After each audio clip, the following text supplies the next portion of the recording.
ఎంత కష్టపడినా అదృష్టం కలిసిరావడం లేదా?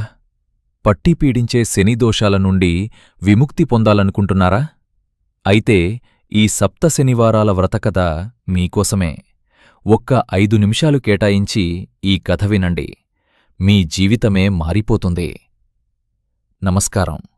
కలియుగ ప్రత్యక్ష దైవం శ్రీ వెంకటేశ్వరస్వామిని అనుగ్రహం పొందడానికి, శనిదోషాల నుండి విముక్తి కలగటానికి అత్యంత శక్తివంతమైన వ్రతం సప్త శనివారాల వ్రతం. ఈ వ్రతకథ వెనుక ఉన్న ఆసక్తికరమైన రహస్యం ఏమిటి? కుమ్మరి భీముడు స్వామి అనుగ్రహం ఎలా పొందాడు? ఈ వీడియోలో వివరంగా తెలుసుకుందాం. వ్రత నియమాలు 7 శనివారాలు.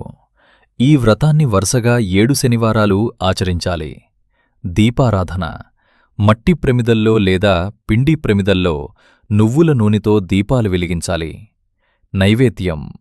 స్వామికి నువ్వులు, బెల్లం కలిపిన పదార్థాలు లేదా చిమ్మిలి నైవేద్యంగా పెట్టాలి. పారాయణం. ప్రతి శనివారం ఈ కుమ్మరి భీముడి కథను మరియు వెంకటేశ్వర మహత్యాన్ని చదువుకోవాలి. పూర్వం మునులు సత్రయాగం చేస్తున్న సమయంలో యజ్ఞఫలాన్ని ఎవరికివ్వాలో తేల్చుకోవడానికి భృగు మహర్షిని త్రిమూర్తుల వద్దకు పంపుతారు. ముందుగా సత్యలోకం వెళ్లిన భృగువును బ్రహ్మదేవుడు గమనించడు.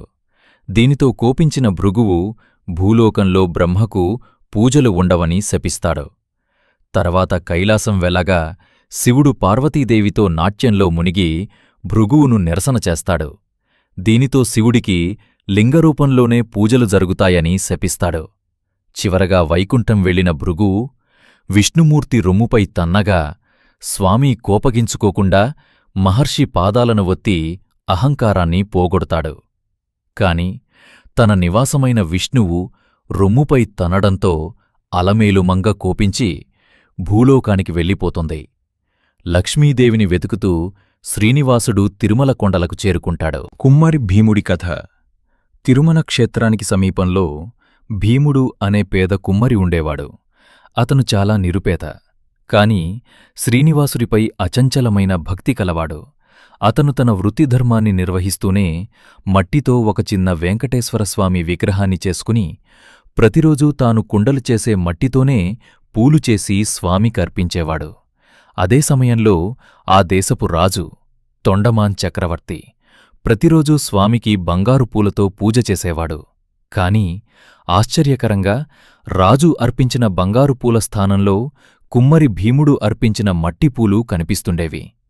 రాజుకు మొదట అనుమానం కలిగినా స్వామి కలలో కనిపించి, నీవు అహంకారంతో బంగారు పూలర్పిస్తున్నావు, కాని భీముడు నిష్కల్మషమైన భక్తితో మట్టిపూలర్పిస్తున్నాడు. అతని భక్తే నాకు ప్రీతిపాత్రం అని చెబుతాడు. దీని ద్వారా భక్తికి మించినది ఏదీ లేదని, శనివార వ్రతం ఆచరిస్తే ఎంతటి పేదరికమైనా తొలగిపోతుందని ఈ కథ మనకు వివరిస్తుంది. చూశారు కదా, భక్తితో సప్త శనివారాల వ్రతం ఆచరిస్తే శ్రీనివాసుని అనుగ్రహం తప్పక లభిస్తుంది. భక్తితో కూడిస్తే ఆ భగవంతుడు మన వెంటే ఉంటాడని చెప్పడానికి ఈ వ్రతమే సాక్ష్యం. ఈ సమాచారం మీకు నచ్చినట్లయితే వీడియోను లైక్ చేయండి. మరిన్ని ఆధ్యాత్మిక విషయాల కోసం మా ఛానల్ని సబ్స్క్రైబ్ చేసుకోండి మరియు మీ మిత్రులకు షేర్ చెయ్యండి. ఓం నమో వెంకటేశాయ. గోవిందా గోవిందా.